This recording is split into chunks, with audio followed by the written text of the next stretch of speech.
मी देवगड तालुक्यातील मीठ मुंबरी या गावामध्ये आहे. माझ्या शेजारी आनंद गावकर यांच्या शेतामध्ये मी उभा आहे. ही कलमं आंब्याची त्यांचीच आहे. यावर्षी पावसाळा संपला.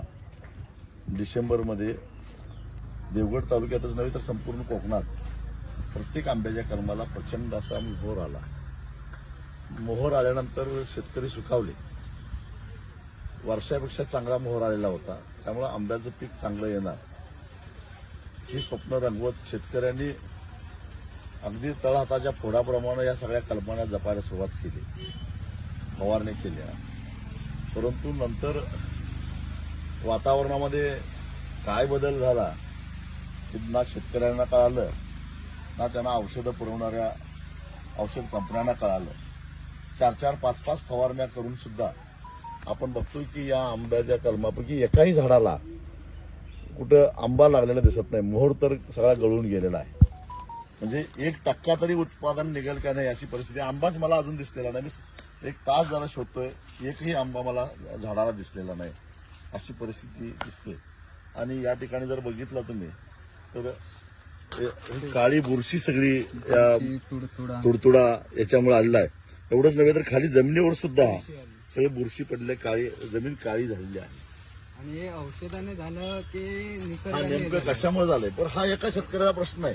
संपूर्ण वेंगुर्ल्यापासून पनवेलपर्यंत अलिबाग पर्यंत जेवढा कोकण पट्ट्यातला आंबा उत्पादक शेतकरी आहे त्या सगळ्याला हा अनुभव आलेला आहे.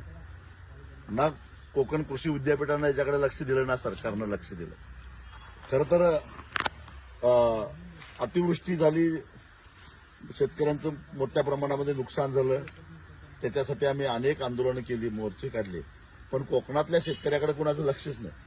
आज आंबा उत्पादक शेतकरी ज्यानं 20-20 लाख रुपये कर्ज काढलेले आहेत आणि आता 50,000 रुपयाचा सुद्धा आंबा निघत नाही अशी परिस्थिती आहे.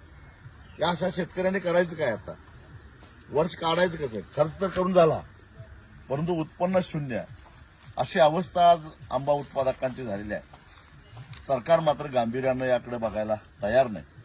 म्हणूनच आज देवगडमध्ये आम्ही आंबा उत्पादकांचा मेळावा घेतलेला आहे. त्याचे पंचनामे चालू आहेत असं मी ऐकलं. नुसतं पंचनामे करून तोंडावर हात फिरवू नका. सरकार काय करणार आहे? कारण एक प्रकारची त्सुनामी आहे. असं कधीच झालेलं नाही आजपर्यंत. पहिल्यांदा असं घडलेलं आहे की कोकणामध्ये आंबा उत्पादकांच्या हाती काहीच लागलेलं नाही आहे. हे पहिल्यांदा घडलेलं आहे. त्याला शेतकरी जबाबदार नाही आहे. निसर्गामध्ये काय बदल झाले असतील तर त्याला जबाबदार कोण? निसर्गाची छेडछाड काढली कोणी? शिक्षा भोगतय कोण?